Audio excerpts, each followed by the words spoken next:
ხო, მე რომ გითხოთ, ბევრად უარესი წითელი ხაზები არის გადალახული ქვეყნის ასე ვთქვათ, პერსპექტივიდან რო შევხედოთ, არსებობს მორალური წითელი ხაზები, რომელიც ძიმეა ძალიან მოსასმენად. შეიძლება ბევრად უფრო ძიმე შედეგის მქონე ტექსტებზე უფრო მძიმე მოსასმენია. ნუ ჩემთვისაც ჩემს მეგობარზეა ლაპარაკი, მე მეორე ქალზეა ლაპარაკი, ხო, მე არცელენეს არ უყვარს და ზოგადადაც სწორია რომ ეხა ესე არ დავყოთ, მაგრამ ამას აქვს მნიშვნელობა. ეხა ხო ვერ მოვიტყუებთ თავს. ჩემთვის აქვს მნიშვნელობა, ეხა ქალებს ციხეში უფრო განვიცდი ეხა რა ვქნა, ესეთ დამოკიდებულება მაქვს. მათ შორის იმიტომ რომ დედები არიან, ხო, ყველამ წარმოიდგინოს ღმერთმა აშოროს ყველას, მაგრამ ყველას გულისხმობ, მაგრამ წარმოიდგინოს ყველამ რომ თვითონ წავიდეს თუ მისი ცოლი წავიდეს ბავშვი და როცა პატარა ბავშვი ყავს, ხო, რომელიც ყურადღებელია არ ჭერს ცოლს, თუმცა გვინახავს სულ ამ დღეებში ცოლი ისეთ გამოცდაზე გაუგზავნიათ და ისეთი სტრესი მიუყენებიათ ამ ყველაფრით და ამას ეჭვი არ მეპარება რომ ზუსტად ესე იყო და გასაგები ალბათ რასაც გულისხმობ, არ ვიცი ყურადღებელი ადამიანი ამას როგორ გააკეთებდა, მაგრამ რაღაცა საზოგადოებრივი ნორმები ხო არსებობს, ხვის დასანახად მაინც ხო შეიძლება რომ მოიქცე, არ თქვა ის, რასაც ამზარეულოში იტყვი და შენ სამარცხვინო სახეს გამოაჩენ, ხო? ნინო წილოსანზე საერთოდ. არ ვიცი, მე ნინოს ვიცნობდი დიდი ხნის განმავლობაში, ეხა ბევრი რამე მოხდა. წილოსას ჩემზეც ულაპარაკია წარმოუდგენელი რაღაცები, რაც ზუსტად ვიცი რომ ეგრე არ ფიქრობს ოღონდ. ეგეც კი ვიცი, ნუ მაგრამ რა მნიშვნელობა აქვს ადამიანი შინაგანად რა, თუმცა ალბათ ეგრეც ფიქრობს და შეიძლება კიდევ უფრო უარესადაც, იმიტომ რომ კონცეფციაში აი ამ ხელისუფლებამდე ვინც მიყვა, განსაკუთრებით აი ამ ეტაპამდე ვინც მიაღწია, მართლა რაღაცა ვირთხების გადარჩევასავით პროცესი გაიარეს, ხო? მესმის რომ პირველ რიგში ხალი პოლიტიკოსის მიერ ხალხზე გაკეთებულ განცხადებას უკავშირდება, თუმცა ფრაზები, რომელიც ჩვენ მოვისმინეთ, ძალიან გავდა ერთმანეთს, ეს საერთო მესიჯ ბოქსის ნაწილია, რა თქმა უნდა, არა ინდივიდუალური რეაგირება. რა თქმა უნდა, ეს დაწერილია და ეს მათ პასუხისმგებლობას არ უმცირებს პირით. ეს მხოლოდ იმაზე მეტყველებს, რომ ეს ფაქტორი აწუხებთ ძალიან, იმიტომ რომ ესე იქნება მესიჯ ბოქსი და დღეს დილიდან ასე გადმომდგარები ამ თემაზე რომ ლაპარაკობენ, ჩანს რომ ეს აწუხებთ ძალიან. კიდე შიოს პატრიარქობა აწუხებთ და ეგეც ჩანდა, ხო? მაგას მოგვიანებით ვისაუბრებთ. გადავალ მაგაზეც მაგრამ ელენეს ამბავი რატო აწუხებთ? მათ რო ნაკლებად აწუხებთ, ეჭვი არ მეპარება. როგორც ეს მათ აუდიტორიასაც აწუხებთ და ამიტომ გამართლებს მოძებს. ხო, მე უბრალოდ ნინო წილოსანზე მინდა ვთქვა, ხა ქადაგიშვილზე და მოლსკის არაფერი არ მიკვირს. კი, კაცები რო ამას ამბობენ, თავისი ფასი აქვს კიდე და წონა ამას, ხო, ამ შემთხვევაში. მაგრამ ნინო წილოსანი რაღაცებს კითხულობდი ემპათიაზე და ასე შემდეგ, აი გუშინდელ რაღაც გამოსვლასთან დაკავშირებით ძალიან შემეცოდა ის ქალი, რომელსაც ეს დაემართა, გულწრფელად ამბობ. მაგრამ ემპათია არ მაქვს. შეცოდების ნაწილში შეიძლება თუ ეს ვინმე ემპათია ჩამითვალოს, იმიტომ რომ მაგ დედასპიცა ვარ ვინერვიული 5 წამში გამოვხდე. იმი მეორეჯერად ჩავხდე, შევეცადი მეყურება, ვერ უყურე უბრალოდ. მის ნაცვლადაც განვიცადი და რა თქმა უნდა, ჩემი ქვეყნის განვიცადი, მაგრამ ეს მთავრდება იქ. აი ვიდეოსთან თავდება, იმიტომ რომ ბრაზი მახჩობს საკუთარ ქვეყანას, ჩვენს ერთიან სამშობლოს რას უშვებიან. და ელენესთან დაკავშირებითაც ყველაზე გამაბრაზებელი საბოლოო ჯამში დაწმენდილ გონებაზე, ცივ გონებაზე რომ დაფიქრდები, გიორგი, ის არის ასეთი დაჭერების მეშვეობით, ელენეს რა ემართება კი არა და მის შვილებს და ოჯახს. ძიმე ტრავმაა ბავშვებისთვის განსაკუთრებით, ხო? მაგრამ ქვეყანას რა ემართება ეგეთი პატიმრობებით. ჩვენ წარმოდგენაც კი არ შეგვიძლია ახლა სრული მასშტაბით იმისა, ქვეყანას რა ემართება, მის სტაბილურობას, მის საერთაშორისო იმის. ამათ რო არავინ გამარჯვებას არ ეუბნება და ეხლა რამდენი არ უნდა ჩამოვიდეს და შეხვდეს და ხელის ჩამორთმევისთვის რომ იმას იღებენ ფოტოებს, გაფს არ ნიშნავს. ეგ არაფერს არ ნიშნავს. ეგ არის უმძიმესი პრობლემა ამას რო აკეთებენ და ეს მათთვის. მე მათი პრობლემებს არ გამადარ. მოდი კითხვა ასე დავსვი. ნიკა, ძიმე ვითარება შეყავს საკუთარი ის რომ ქართული ოცნება ბიძინა ივანიშვილი და ეს ჯგუფი თავენ დემოკრატიულ რეპუტაციაზე აღარ ზრუნავენ დიდი ხანი ერთია. მეორე არის მათ ჰუმანურ სახეზეც აღარ ზრუნავენ, იმიტომ რომ აი ელენეს, მზია ამაღლობელის და კიდე ბევრი მაგალითი შეიძლება მოვიყვანოთ მათთან მიმართებაში ჰუმანური თვალსაზრისითაც სრულიად იზიანებენ საკუთარ თავს და ავტორიტეტს, მაგრამ ისინი იღებენ ამ გადაწყვეტილებებს, იღებენ გააზრებულად და შეგნებულად რაღაც პოლიტიკური მიზნისთვის, ანუ რაღაცად უღირს.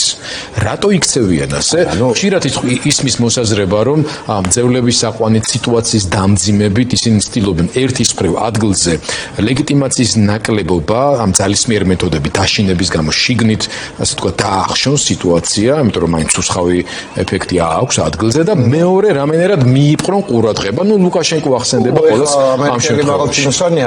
რამე შეიძლება დავამატოთ ან მოვაკლოთ ამას? მარტო ეს არის რატომაც იქცევა? არა, ფულია პირველ რიგში მნიშვნელოვანი. ეს ხალხი ამაში ფულს იღებს. ბიძინა კი არ უხდის, თან ბიძინა არ იხდის ამ ქვეყანაში ძალიან დიდი ხანია. თვითონ ბიძინა რატო იხდის ბიძეთის ფული? იმიტომ რომ ეს უნდა, არა, ეს დაგეგმილი რაღაცებია, იგეგმება მათ შორის რუსი პოლიტექნოლოგების მიერ, მე ესენი რასაც ეუბნებიან იმას აკეთებენ. ტექსტში სიტყვების შემდეგ ქვემდება საზღვრის გადაადგილების უფლებაც კი არა აქვს. გიორგი, რას ლაპარაკობ? ამას არც ერთი ჭუატყოფელი ადამიანი არ იტყვის, სულ რო ასე ფიქრობდეს. არ იტყვის უბრალოდ არც კაცი და მით უმეტეს არც ქალი. რა და ნინოცილოსაც დაავიწყდა მისი შვილებს რომ მათხოვრობდა რომ არ გამოეგდოთ უკაცრავად ამერიკის შეერთებული შტატებიდან თუ დიდი ბრიტანეთიდან სწავლობდნენ.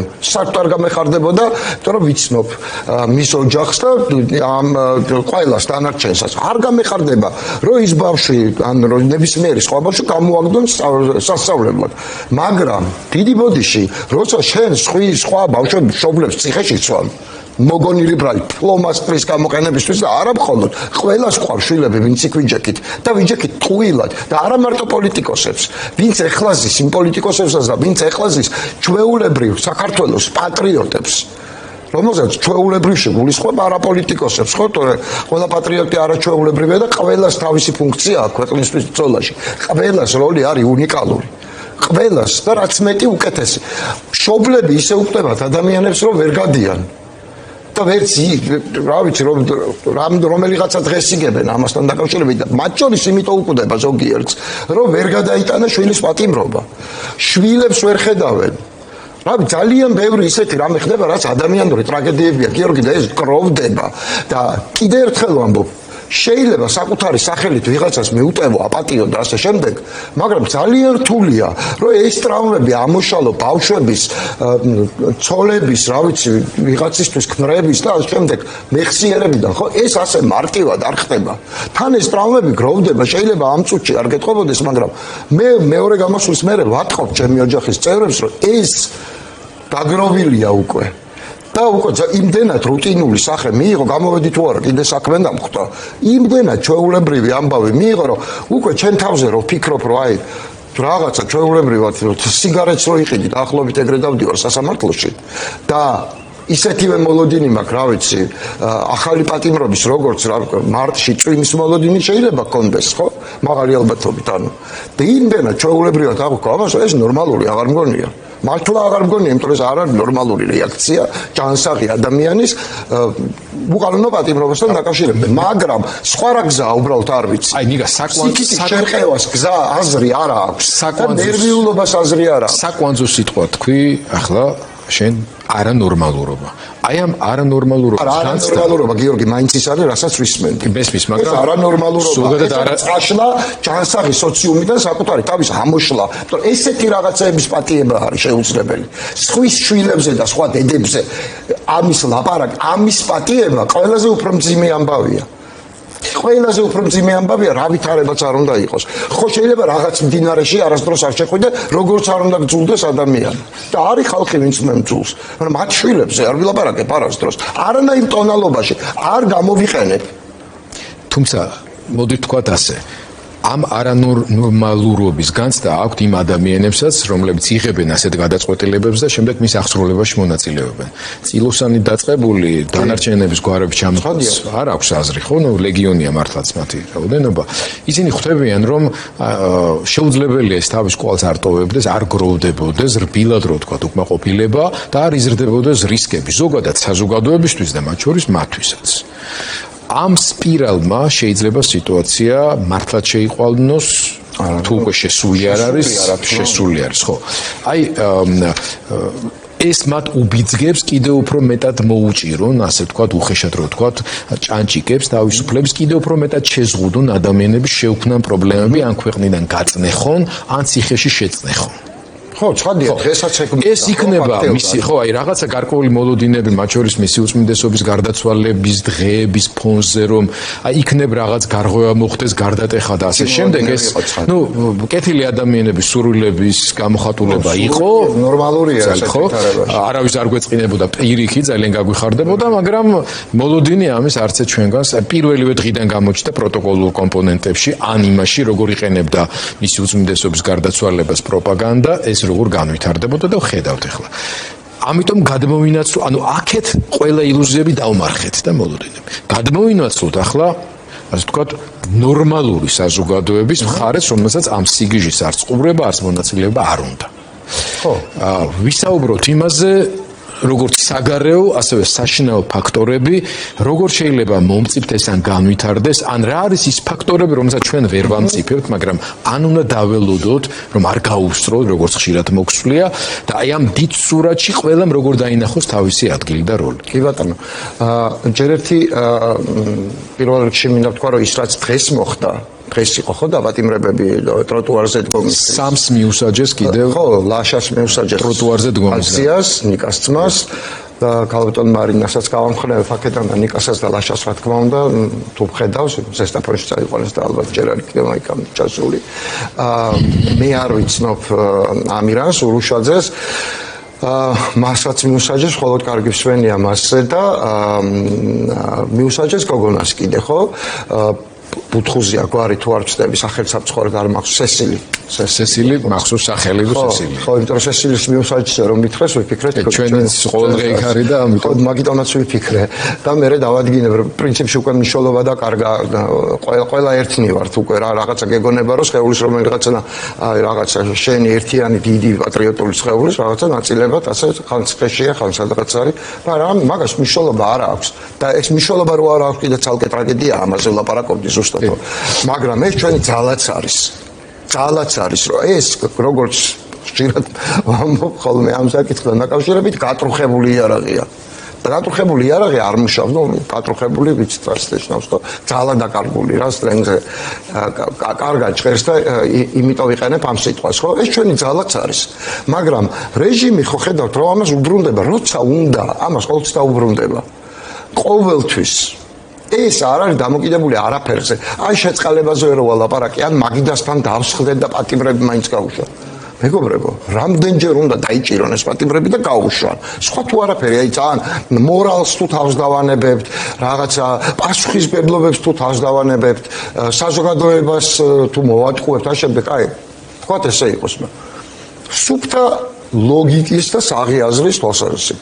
რამდენჯერაც უნდა იმდენჯერ დაიჭერს ადამიანებს და რამდენჯერაც უნდა იმდენჯერ უნდა ვევაჭროთ ესე იგი. აი რაც არ უნდა გააკეთოს, დაახვავებს პატიმრებს, ჩვენ მერე სადღაც უნდა დავჯდეთ, ველაპარაკოთ რომ ოღონდ ახლა ესენი გამოუშვი და ჩვენ გავატარებთ ახლა რაც პრობლემები დააგროვეთ და ეიყოს.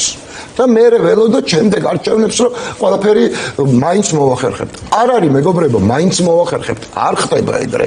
და არც 80-20-ზე არ ხდება ოპოზიციასა და ხელისუფლებას შორის. მით უმეტეს, როცა არის გაქანებული ტოტალიტარიზმი, რუსეთის მიერ ხელშეწყობილი, მოდით ვთქვათ, ძიმე ავტორიტარიზმი, როცა დახურვის პირას არიან ტელევიზიები, მოგეხსენებათ ფინანსების გამო, როცა უქმდება პარტიები, ადამიანებს ცემენ, აწამებენ, წამლავენ, უკაცრავად რა 80-20 რაზე ვლაპარაკობთ საერთოდ არ არის ველზე ოპოზიციურ ველზე კი არა არანაირ ველზე არასამთავრობო ორგანიზაციები პრაქტიკულად დახურულია ფული არ მოძრაობს საერთოდ არსად ქართული ოცნების გარდა ხაზგასმულად ვამბობ არსად ჩაულებრივ რიგით ქართველების ჯიბეებში წარმოძრაობს ეს ფული რომ ქართული ოცნების ამ ქვეყანაში ყველაფერი როგორ უნდა იყოს 80-20-ზე მე გადავწყვიტო რომ სოციალური დახმარებები მივწე იმას ვინც მაწყობს ეს როგორ ხდება, რომელ ქვეყანაში ხდება ავტორიტარიზმის დამარცხება ამ ხელისაწყობით, ხო?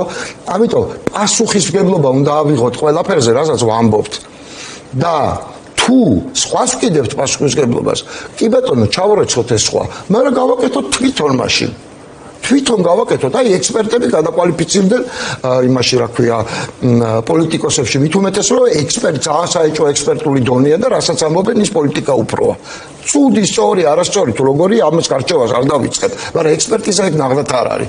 იმიტომ რომ არც წოდნა ჩანს ამაში, არც სიღრმე ჩანს ამაში და არც არაფერი საერთოდ.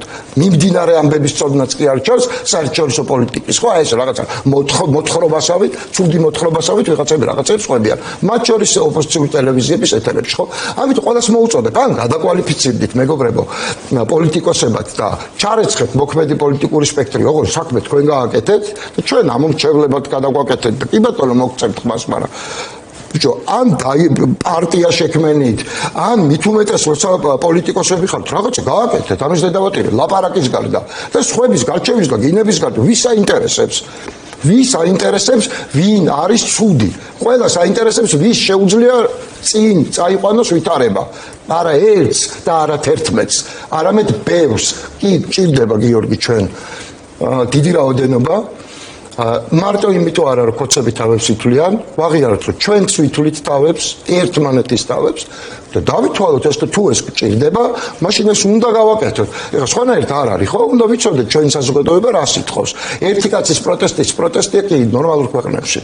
ხო, მაგრამ ჩვენ არა ვართ ნორმალური ქვეყანა. ძალა სჭირდება სამართლიანი ძალის დაპირისპირება. ეს არ არის მარტო. შეიძლება იმ ექსპერტების ან სხვათა, რომელთა მიმართულებითაც კრიტიკა გაისმა სტუდიაში, შეიძლება ობიექტური მოტივაცია მას შეიძლება ის აქვთ, რომ ისინი ხედავენ სუსტ პოზიციებს ამ ეტაპზე, ობიექტური თუ სუბიექტური მიზეზების გამო ოპოზიციურ ფლანგზე არსებული ვითარებებს და ფიქრობენ, რომ კიდევ უფრო უარესი შედეგი რო არ დადგეს, იქნება ამ ეტაპზე იყოს რაღაცა რესურსი. აი ეს არის ეს არის უკვე სიტუაციის შეფასება. ვის აინტერესებს? მიტა გვარამი არ გინდათ, რა ვიცი, ვინც არ გინდა, ნებისმიერი სხვა.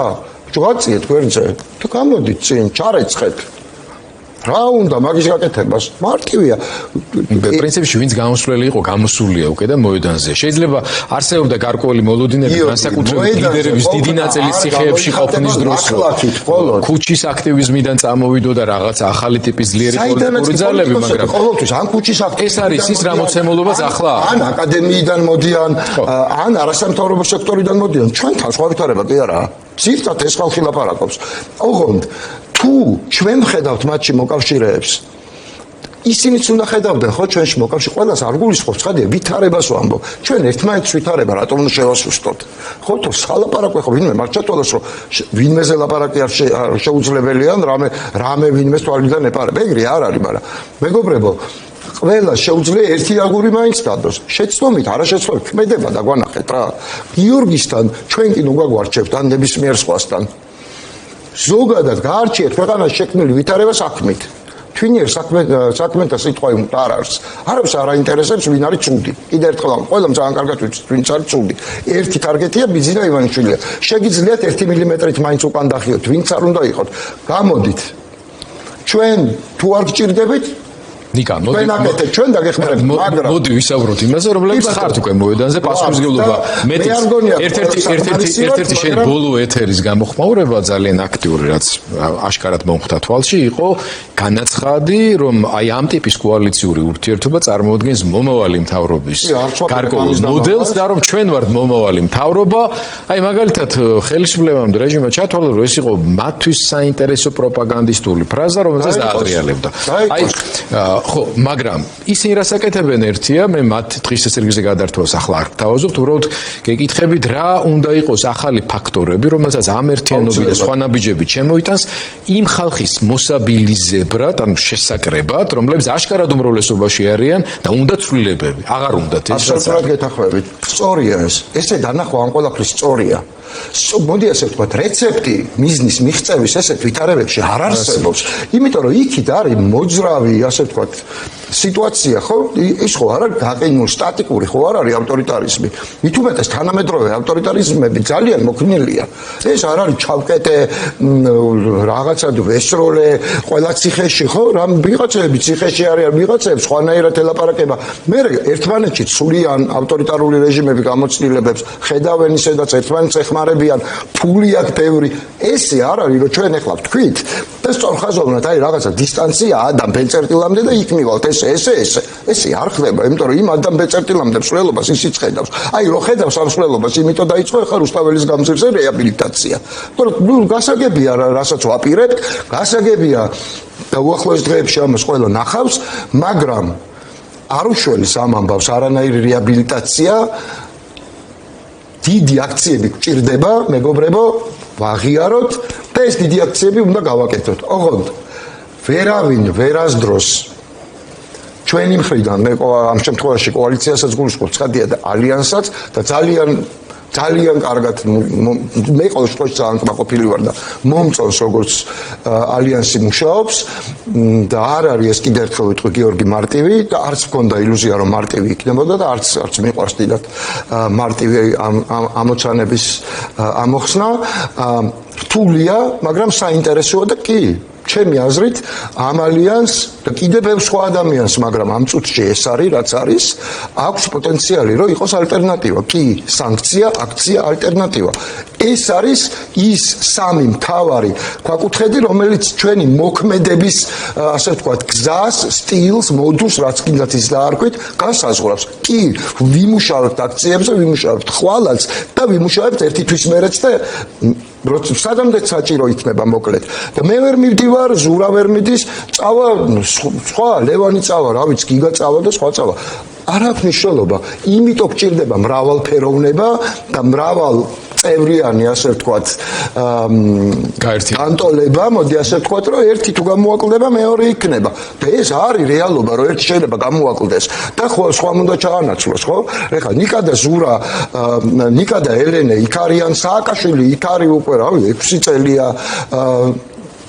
წარმოვიდგენელ ამბებზე ვლაპარაკობ ეხლა სინამდვილეში ხო მაგრამ რეალობაა ეს რეალობა მზია არის ციხეში ასობით ადამიანია 4 ოქტომბრის ხალხია ძალიან ბევრი ხალხი ჩემი მეგობარია მურთაზია ხაბეიშვილია ბევრ პაატა ბუჭულაძეა ციხეში ხო წარმოუდგენელი რაღაცეები გახდა რეალობა და ჩვენ იმის დაჯერებაზე ვამბობთ უარს რომ ჩვენ თვითონ რამე გამოგვივა მეგობრებო, ყველაფერი გამოგვსულია და ეხლაც გამოგვივა.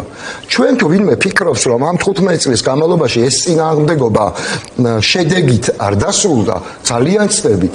შედეგით რო არ დასრულებულიყო, ეხლა კრასნოდარის კრაი იქნებოდა ჩვეულებრივად, თქო რუსულად არ ვილაპარაკებდით და რუსეთის კონსტიტუცია არ იქნებოდა ჩვენი კონსტიტუცია. ესეთი სირთულე რო არ და საერთაშორისო კომფორტი მომსპარია და საქართველოს მოსახლეობის უდიდესი ნაწილი და ვისაც 80-20 უნდა შეუულია თბილისის კვლევები ნახოს და თბილისში 80-20-ს აგებენ ოღონდ მე არ გულისხმობ იმ რაღაცა არჩევნებს რომელიც არჩევნები არ იყო და იმის შედეგებს ნამდვილ 80-20-ს აგებენ და პირველ ადგილზეც არ არის ქართული ოცნება თბილისში და არ მინდა ახლა ლაპარაკი იმაზე ვინ არის მაგრამ თავი დავანებოთ ამას ყველაფერს წარმოდგენებს წარმოსახვებს ჯერა არ გჯერას გავაკეთოთ იმიტომ რომ ჯერა არ გჯერა დრო სივრცე ადგილი კონტექსტი აღარ არსებობს ამ ქვეყანაში უნდა დავიჯეროთ ის რასაც ვხედავთ ეს არის სამშობლოს დაღუპვა პირდაპირ მნიშვნელობით და ამის ალტერნატივა სანამ ჯერ კიდევ არსებობს და მით უმეტეს ჩვენ ხელშია ამ ალტერნატივის განხორციელება უნდა გავაკეთოთ უნდა გავაკეთოთ და რა მოგვეთხოვება მე არავისთვის არა ვარ იმის თქმელი რომ გამოდით და ნახავთ რა მოხდება არც მინდა რა შეიძლება იყოს და რა მოლოდინი არსებობს და რაზე მუშაობთ ის ფაქტორები რომელმაც საგარეო ინტერესისა და რეაქციების თვალსაზრისით ამ ქვეყნის შიგნით მაგალითად არ ვიცი თუნდაც ეკონომიკური სოციალური ახლა მაგალითად დღეს მქონდა თემა ახალ ფორმულაში ძალიან დეტალურად საინტერესოდ გახსნილი რომ მხოლოდ 2 თვეში 86 მილიონი ლარის ოდენობით ჯარიმები გადაახტევინეს უბრალო მოსახლეობას ბიუჯეტის შესატანად ხალხი ნელ-ნელა უფრო უკმაყოფილება მატულობს ბიუჯეტის რესურსები კლებულობს სოციალური ვალდებულებები გამორიცხულია რომ ეგ დრო არ დადგეს გიორგი რომ არ ჩამოკრას უბედურების რა ფაქტორები ის ერთობლიობა შეიძლება გამორიცხულია რომ ეგ დრო არ დადგეს გამორიცხული არ დადგეს მასე კი არა აი ძალიან ახლა მომავალში ეს ხო ყველაფერს ეთყობა იმიტომ რომ ეს რაღაცა სისტემების გრევა მათ შორის თქვენ განათლებასაც ლაპარაკობდით ეს არ არის მხოლოდ სურვილი რომ რაღაცნაირად მოსპო ქართული განათლება თუმცა ეს იკითხება ხო ეს საბიუჯეტო პრობლემაც არის სერიოზული საბიუჯეტო პრობლემაა სერიოზული, იმიტომ რომ ამ გადაწყვეტილებებშიც განათლების რეფორმის გადაწყვეტილებებში იკითხება როგორ უნდა გაკეთდეს დიდი ეკონომია და ასევე როგორ მოხდეს შემოსავლის მიღება შენობების გაყიდვით. ხო ეს ჩანს. სტუდენტების რაოდენობა მცირდება, იმიტომ რომ სახელმწიფო დახარჯავს ნაკლები ფული მათზე. წერტილია, მან მეტი აღარ აქვს განვითარება ამ წინანდებას, ხო? ეს რას ნიშნავს, ხო ხვდებით? განათლების ხარჯზე უნდა იყოს დასაქმებული 19 მესაფლავე 1900 კაციან ქალაქში მაგალითად. რატომ? იმიტომ რომ კოცების ამომრჩევლები არიან და ისინი უნდა კოორდინატორებად მუშაობდნენ. ესეა.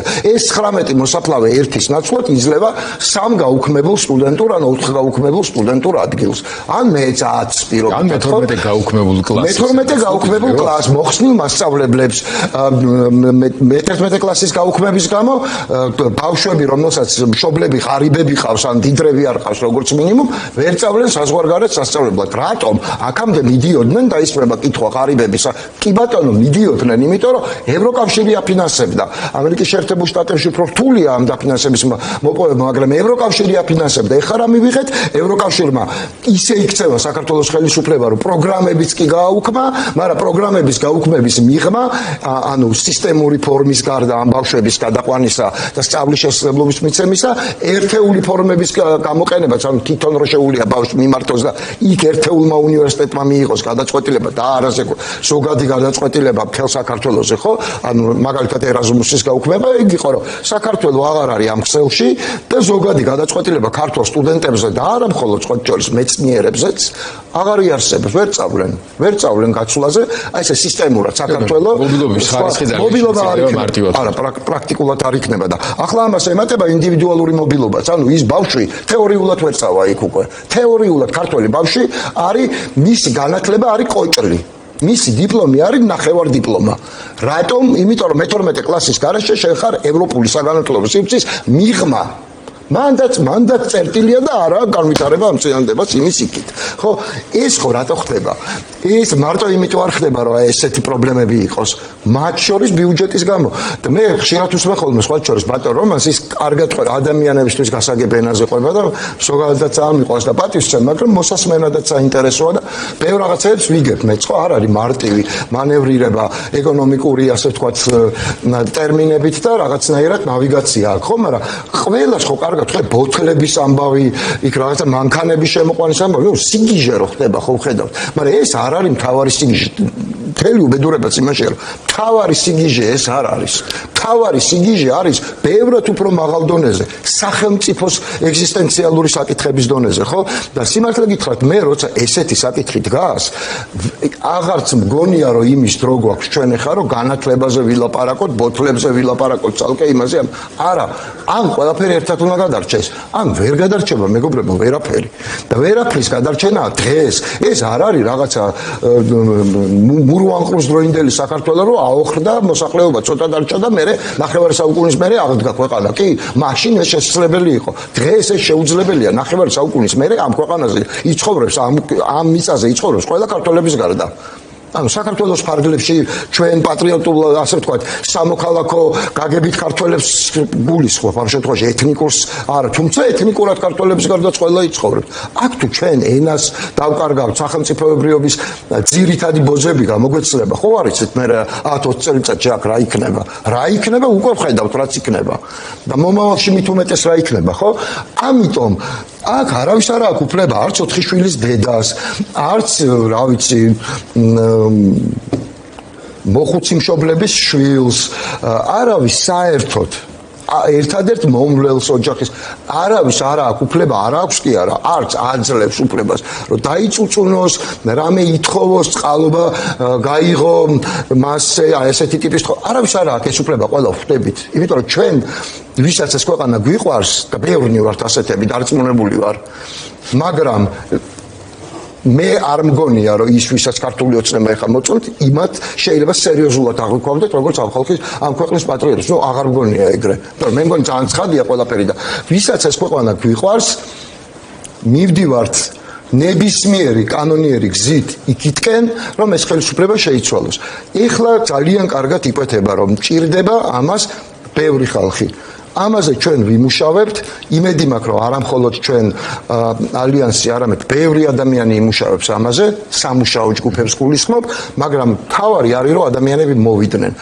და არა იმის მოლოდინში, რომ იქ ვინც დადგება ის ვიღაცას დაუწყაპუნებს, ეს რაღაცა წითელი ზღვასავით გაიხსნება შუაში, ესე იგი მოსე გამოჩნდება გახსნის შუაზე, ზღვას და იქ შეიყვანს ხალხ შეუძღვება, ესეთ რამე არ ხდება, მეგობრებო.